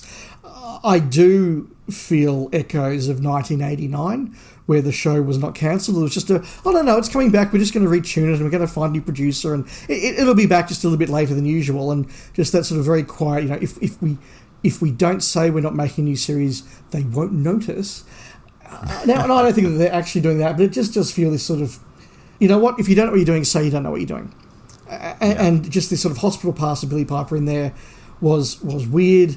Look, at some point in the next 6 or 7 months, Rob, we will have a longer conversation about what we think the future of Doctor Who is. Whether that'll be this year or next year, we're not quite sure. It's one of those topics that we're going to slot in at some point, and perhaps by that stage we'll know a bit more. But I think this is something very unpleasant about all the open ends, and unfortunately it does lend itself to fans disagreeing in a very unpleasant way, because nobody's got facts. People just have very firm beliefs, and sometimes when very firm beliefs clash, that gets unpleasant. Yeah, it's creating all sorts of interesting scenarios. I mean, in the past 24 hours at the time of recording, Doctor Who author, and author of many other things, of course, Paul Mars, lovely man, has made a video where he basically says something you said in our Unplugged episode last year, Dave, and that's, if Doctor Who returns, he wouldn't mind seeing a complete reboot. Yep. This is like someone involved with Doctor Who. He's written audios. He's written some wonderful novels. Some of his EDAs are fantastic in particular. He's saying reboot it. So I never would have expected that from someone involved with the show to just so forthrightly come out and say that. But I know that's a view that you've espoused before, and yeah, there's just one example of a view coming out of left field that I wouldn't have expected to see. Yeah, no, look, it is the view that I have, but I think that one of the consistent views that has sort of come through is that whatever they do, they need to work out why they're making it and who they're making it for and what it needs to be. But the other divide that's been out there in fandom, and I put this up on social media a couple of weeks ago, and a lot of people sort of nodded at what I was saying, so to speak, is that there is a bit of a soft divide in fandom now between those people who have the view that any Doctor Who's better than no Doctor Who, and they just want to see another series made, whatever it is, and those, and I know I'm certainly in this category, who are very happy for Doctor Who to be paused for a year, few years, whatever's necessary, as long as when it comes back, it's because somebody has a vision and a plan and it's going to be a really good quality series. I don't mind if there's no Doctor Who in my life. I obviously like Doctor Who in my life. I hope there's more Doctor Who to come in my life, but I would rather no Doctor Who followed by good Doctor Who than just Doctor Who for the Doctor Who's sake. We've devoted 10 years of our lives to doing a podcast about Doctor Who, so no one out there can doubt our interest in Doctor Who. But but I am in lockstep on that. I think just pushing out a series just to push out a series and to ensure that the show goes on is not the way to do things. You just harm the show more in the long term and make it harder in the long term. I think that should be just self-evident to people, but I take on board what you're saying, that there are people who, they would just be so happy if Amazon announced, yep, new season's coming, Russell, get writing, and we're just going to do more of the same. No, these 2 seasons have proven that this isn't the way to be doing things. Yeah, so look, we'll see what happens. It's very possible if they are doing a Christmas special, that will have to go into production tomorrow, or fairly soon, if not already. Look, if it's effects laden, they've run out of time already. You would think so? They would need more time. If they're doing a version of the Chimes of Midnight where they've just got to run around an old house, yes, they've got time to do it. Yeah, but let's be honest. If in our July episode news segment we're not talking about the news that they've entered production on the Christmas special, it's probably safe to say that we're not getting one. Who knows whether there'll be more announcements soon, or we're all going to be just wandering for a long time. Time will tell, Rob. Yes, it will. So that was our cold take on Series 2. Thank you for sticking with us. We've put some views out there, in my case some quite firm, some might say controversial views. Very happy to debate them and discuss them. As always, we do love your feedback. Speaking of, Rob, would you like to give us an email from Mike Solko? Happy to. Mike says, hello lads. I imagine the warm take for Season 2 and the Ncuti era as a whole is going to be a spicy one. Nearly every fan I know has been in various degrees of disbelief for the past month. I'll start off by saying I appreciate the era on the whole. RTD created one of my favourite Doctors in 15, as well as 2 companions with loads of potential. The performances of Gatwa, Gibson and Sethu are likely a big part of my positivity towards those characters. I'm heartbroken to lose this Doctor so soon, yet I understand if leaving was Ncuti's choice. The problem with this era started with Bad Wolf, not the production company, the plot device from New Who Season 1. So many of Russell's arcs hinge on these cute devices like Bad Wolf, Yana, Sue Tech, etc. These tricks give the illusion of a master plan while making little narrative sense. The last 2 episodes of this season were putting a hat on a hat on a hat. We were presented with many threads and puzzles, none of which seemed to amount to much. Poppy is perfectly ordinary. We haven't seen that trick since, Ruby's biological mum. A Doctor surprise regenerating into an RTD favourite actor from the series past. At least that was a little further back with Power of the Doctor. The potential of this season's elements are the main reason I'm so disappointed. Poppy being the timeless child, or the Doctor's daughter, or a source of a new Time Lord society could have led to changes in the future. The Doctor travelling with a small child, even briefly, would be something very new. Even short of that, imagine if Belinda knew she had a child all season and needed to get back. It would have added a dimension we've never seen before for a companion, raising the stakes in a big way. Instead, Poppy is perfectly normal. Belinda's character is hijacked for a twist. Susan disappears. Jodie's there more for shock. The baddies are quickly cast aside. And none of it really mattered. At least we got a 2 Ronnies joke, I guess. I'm hopeful the novels we'll get in the near future will fill the Ncuti-sized gap in my heart. Here's hoping he gets extremely famous, but not too famous to stop by the Big Finish studios on occasion. From Mike Solko. Thanks, Mike. And I think that's a really good note on which, Rob, to point out that there are a lot of people who really did love Ncuti and Ncuti's 15th Doctor far more than I did. And look, that's great. I mean, there are Doctors I love that others don't. That's the nature of Doctor Who fandom. But yeah, we should just acknowledge there are a lot of people like Mike who will have a big hole in their heart with Ncuti going, and that's fair enough. Mike regularly tells me how much he doesn't like Davo. Well, Mike's horses for courses. Mike's a man of astute judgment, I've often found. I have one here from Shane. Thank you guys for your awesome Alternate Galaxies episode of Andor Series 2. Your enthusiasm is electric and I agree 100%. What a brilliant series and addition to the Star Wars universe. I had to continue into Rogue One to fully complete the journey. It was seamless. I agree, we need and we want good writing. I just didn't want it to end. Now to come out. For the first time in my life, I've switched Doctor Who off. I got to the cartoon episode and my patience was done. I won't write a lecture and be a hater. I will simply say this version of the series is not for me. I've read spoilers about the Rani, Omega and Rose, and I feel even less inspired to give the rest of the series a go. I actually don't want to watch this mess. All is not lost. There's some amazing sci-fi available, which probably heightens my expectations on Doctor Who.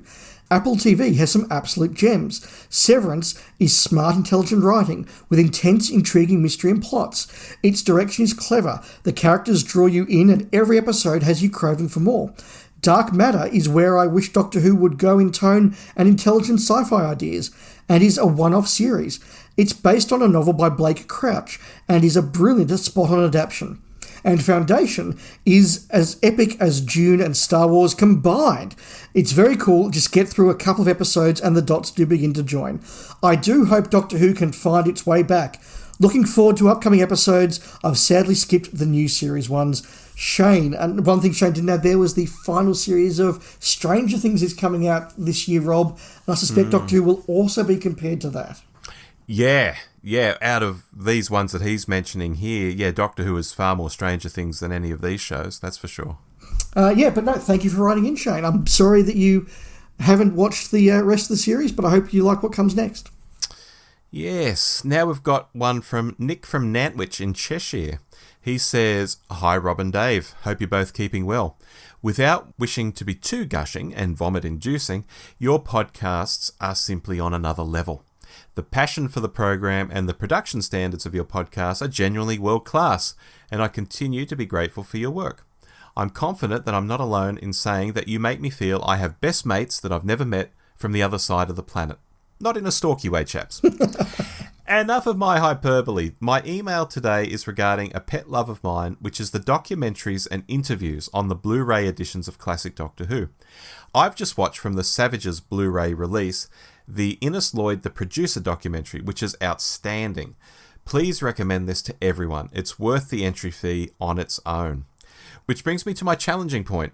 Is it possible to draft a list of the top 5 or 10 or 20 unmissable documentaries that feature on the Blu-ray issues, either standalone or box sets?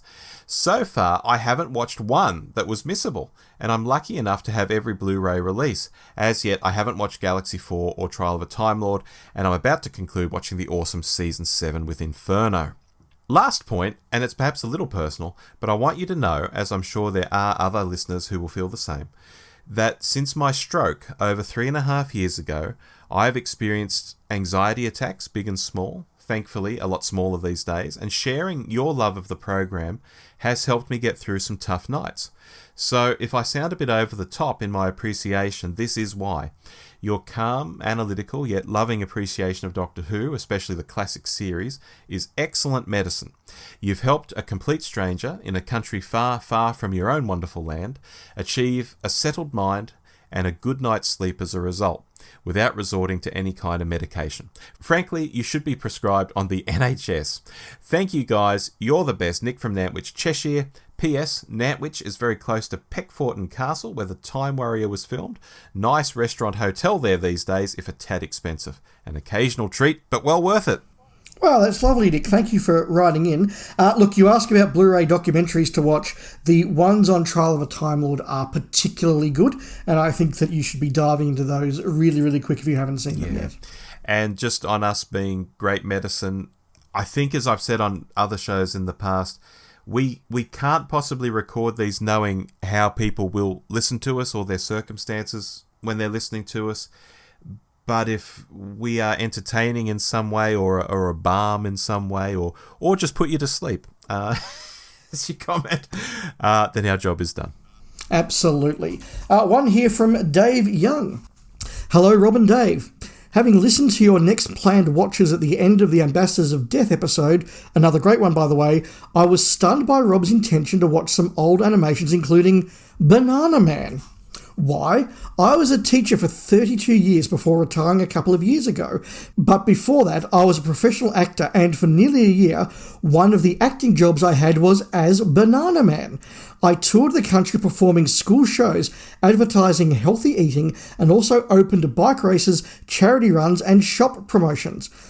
A link here to Dave as well, as in order to pass the audition, I watched countless episodes of the cartoon to perfect Graham Garden's voice in order to get the role. Small world. Back to Who. I have found the last 2 seasons patchy overall.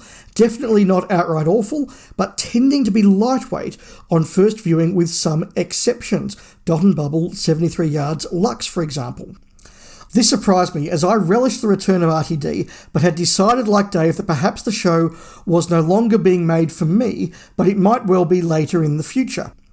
To me, the show which has given me so many amazing memories over the years is like a long-standing best friend. You have shared many good times. Occasionally they might piss you off and you fall out, but you will always forgive them because at the centre of it all is a deep-rooted love and understanding. I felt the same with the 6th Doctor Reign, but now I have grown to love many of his stories. I will take a little time and then I will rewatch all of the 15th Doctor adventures in a deep dive, and I'm sure I will find more that I did not pick up the first time, even in Space Babies. As for the last 2 episodes of the current season, Wishworld was a prime example of all I have said above. I finished watching it almost livid. I branded it as style over substance, but gave it a second watch and was surprised to see how well it actually held together, apart from the perhaps rather rushed last 10 minutes. As for the reality war, I loved it. I thought it was the best performance Ncuti has given in the role, equally strong all the way through, and as for the regeneration to Billy, I am fully behind it. She has grown into an exceptional actor. It has been a long time since she was regularly in the show, and why should the Doctor not pick up a face that means something to him? He did it with Capaldi and with Colin. Keep up the good work on all your variations of the podcast. One for the Hat of Rassilon. Top 5 times the show has surprised you. Could be shock reveals, but also plot twists or changes in direction. Best wishes from a currently sunny UK, Dave Young. What an interesting letter there, because at first Dave is saying, I was kind of like you, Dave, maybe the show wasn't being made for me. I found the 2 seasons patchy. You think you know where you're going with this, but then at the end, Dave really liked the 2 episodes of the finale, which, based on what he was saying earlier, I would have not imagined that in a million years. Yeah. No, that's really cool. And I hope you did get to meet Graham Garden as part of that. It'll be really cool if you did. Let us know. Yeah, that was a cool bit. One from Chris Marsh, Rob. Yes, Chris Marsh says, "Hi, Rob and Dave. Despite not having watched a single episode of this new series, I have stayed up to date through your hot takes. I made the decision at the end of the last season to cease watching, as I had come to the conclusion that I was no longer the intended demographic, and it would only disappoint me if I did. Having said that, in listening to both of you, I get the feeling that you are both coming to a similar conclusion. I feel that Doctor Who as a sci-fi genre, it isn't anymore, more of a soap come Marvel extravaganza, needs a more Bidmead-esque approach in terms of having some scientific backbone, a team of writers, the separation of producer and script editor, and a refocus of budget spend on the way the program is made. Scripts of a sci-fi nature, more than most, need draft and redraft and rehearsal time to explore and improve script and structure. I understand all TV has moved to read through and rehearse/record, but it doesn't produce the nuanced production it could. I spoke recently to an ex-producer. She agreed the modern format doesn't always produce quality TV. All the money in the world spent on special effects doesn't necessarily make an interesting tale. Doctor Who needs fresh writers and a producer to step back and allow a script editor to tighten plots and writing. You may think I have no right to comment if I've not watched the current series, but the hot takes only confirm for me that in its current format, the series has a definite use-by date. Flashy effects, dollops of nostalgia, and set pieces are not well-told tales, just eye candy for those with limited attention spans. Regards, Chris Marsh. Thank you for writing in, Chris. Some really thoughtful ideas there. Don't agree with all of them, but yeah, look, that's a really valid and worthy point of view you've backed up well. So respect. Yeah, and I'll say I'm not coming to the conclusion that it's time to cease watching. If they said there's going to be a new series next April, I'd be watching it. Yeah, no, absolutely. And finally, from John Shaw. Good night, Ncuti Gatwa. We barely knew you. Happy birthdays, gents. Ncuti has not been well served by the stories, but it has to be said of the 4 Scots to play the role, he is in at number 4, due to his only move being the ability to greet, crying like a big space baby. Ncuti was getting better, but given you got to see Stuart Fell's face more in the classic era, so it was never going to grow into a worthy performance. I wish him well for the future and hope Big Finish do for him what it has done for Colin, Paul and Chris, and will no doubt do for Jodie someday. Give them stories to be proud of and a chance to shine. So what went wrong? Possibly nothing, and modern TV is just not for someone who remembers Peak Tom being transmitted. Maybe I'm just too old. The era was clumsy and bruised by RTD sledgehammer and stunt casting that would have made JNT blush bright tartan. I hope the previous doctors get residuals for their images being used, as I lost count of the flashbacks. Can the show return? Yes, but only when the BBC gives it time to let the mouse droppings clear. How could it happen? Simple. All they need is a professional producer, a talented script editor, and a number of innovative writers. Well, it's so long and thanks for all the omega-3 fish oil. Keep up all the good work, guys, and 2 words for Dave, spaceful. Yes, no, understood, John. Thanks for that. And look, it's interesting, Rob. I think John's now the 3rd or 4th writer to say that he just doesn't feel the show's for him anymore. Yeah. And also one of several to say the show needs a producer and a script editor, good writers, basically describing how it was made in the classic era. Yeah, so look, whether that's a reflection of our generation or our era of viewers, or it's a more widespread thing, I think it's impossible to know. But look, thank you for everybody who's written in. I didn't think, nobody there was a hater, nobody there was unreasonable. They all had some good views they backed up, and that's what we expect of our awesome listeners, Rob. Yeah, I don't think we attract haters. One thing I will say about, do we look at these old setups of producer, script editor, writers and so on, and it's just because we like the classic era? I would say it's because we look at the era of the showrunner and can see the difference between the UK showrunners and the US showrunners. In the US, you have showrunners, and they have writers' rooms full of writers, and they showrun shows that are very tight and well written because of that structure. But in the UK, they've sort of taken this idea of the showrunner and then just made the showrunner the script editor, the producer, all these other things in one. And it's a very sort of budget way of doing it, and it doesn't quite work the same as the showrunners do in the US. Maybe people are getting a bit tired of that. I don't know. Yeah, and one of our other correspondents did talk about how the old sort of rehearsal process allowed stories to be thrashed out. And you're right, in the US, the writer's room kind of serves that, where they'll all read the scripts together and go, well, hang on, why that doesn't work, and they'll pressure test that, and they'll throw in a gag here, and it does actually get workshopped in a way that I don't think these ones do. Yeah, or some writer who knows a bit of the law will say, oh no, you can't be saying that because blah, blah, blah happened in blah, blah, blah episode. And the new writer who's just come in and made the mistake is like, oh, shit, sorry, and, edits the script, and it just makes for a better product. Yeah, so look, again, thank you to everybody who's written in. Rob, we've been going a while, so very quickly, what have we been watching? I haven't had a lot of time to watch much at all because I've been been overseas in not good circumstances, and but I did get to watch all of Series 4 of Clarkson's Farm. Look, I definitely thought with Series 4 you can see the machine working behind things a bit more. You could see the sort of the forced, let's do this season and see if it makes it work, and we need to open the pub by this time. Why? Who cares? It just makes good TV. I could sort of see the moving parts a bit more. But I didn't mind, because even a slightly weaker Clarkson's Farm, I still think is very entertaining television. And I watched those 8 episodes very easily. Yeah, very well said. I've been watching Clarkson's Farm too. If you'd told me a few years ago that I'd be really into a show about farming, I would have said, you're nuts. But here I am watching the 4th season of it, and that's great. Finally, you'll be happy to hear this, Dave, I'm watching Deep Space Nine. Yes! After all my years of allegiance to Babylon 5, I finally softened enough to watch the Star Trek show now. And while we're not watching it at the rate of knots that we watched The West Wing at, my wife and I have blazed through the first season already, and it was fine. There were maybe 1 or 2 episodes out of the 19 I thought, oh, that was really strong. I liked that. A bunch that were adequate, and then a few sort of real eye-rolling sort of ones. I know I'm not telling you anything new here, Dave, but it's very 90s TV. It's very Star Trek, as you'd hope, I guess, given it is Star Trek.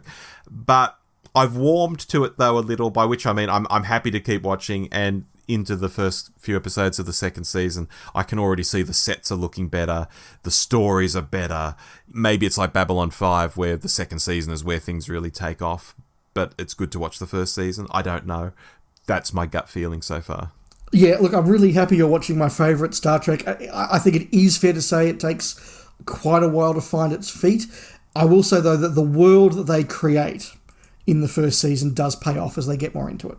Great. Excellent. Anyway, thank you everybody for joining us for our cold take on Series 2. Thank you for sticking with us for a slightly longer than usual episode, but, hopefully it was worthwhile. We have just released our list makers on top 5 Davo stories, which has attracted a lot of comments, a lot of people really getting into that discussion, which is great.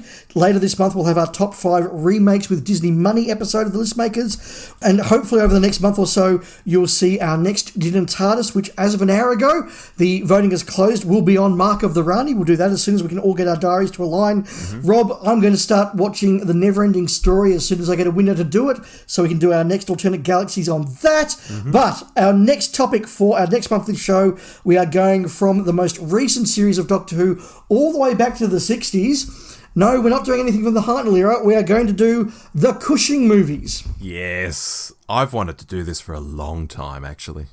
Yes, a definite change of pace for us. Something very different after the last few months. But yes, so look, thank you for listening to us. Thank you for all the comments. And until then, I've been Dave. I've been Rob. And we will speak again soon. Stick around for a tune. Oh, no, goodness. Okay. Goodbye. Bye-bye.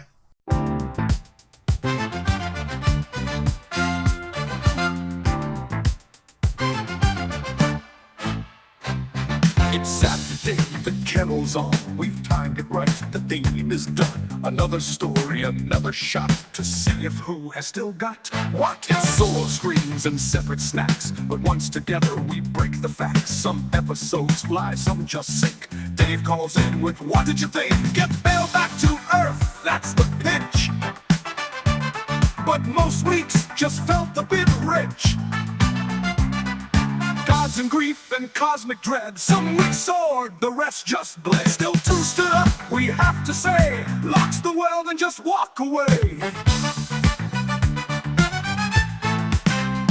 Robot revolution kicked things off. Looked the part, but the script was soft. Then Lux arrived with haunted screams and ghostly reels and killer scenes. The well was dark, and that's our jam. A mining moon where shadows ran. Ruby's himbo faced the shriek. Rob laughed out loud, Dave called it weak. Bell back to earth, yeah, nice idea. But logic vanished week to week, my dear. A barber god was sniffing wrath. Great concept, shame about the path. Then Lucky Day was odd yet brisk. While song contest just took the piss. Each week at tea, the same old drill, hoping something wakes the thrill. A nod to lore, glimpse of the past, then gods appear but die out fast. The story climbed, then lost its way, leaving questions to this day. The finale screamed, the doctor cried. We mostly watched as pacing died. Get her home or close enough, wrapped in lore and fan service fluff. We log on fast and let it rip. Another hot take partnership. Shooty bowed and hearts felt torn, and that got plot mostly scorned. Still every week, through good or worse, we sat with some tea and hoped a verse. Rob with fire, Dave kept it real, still chasing that old Saturday feel.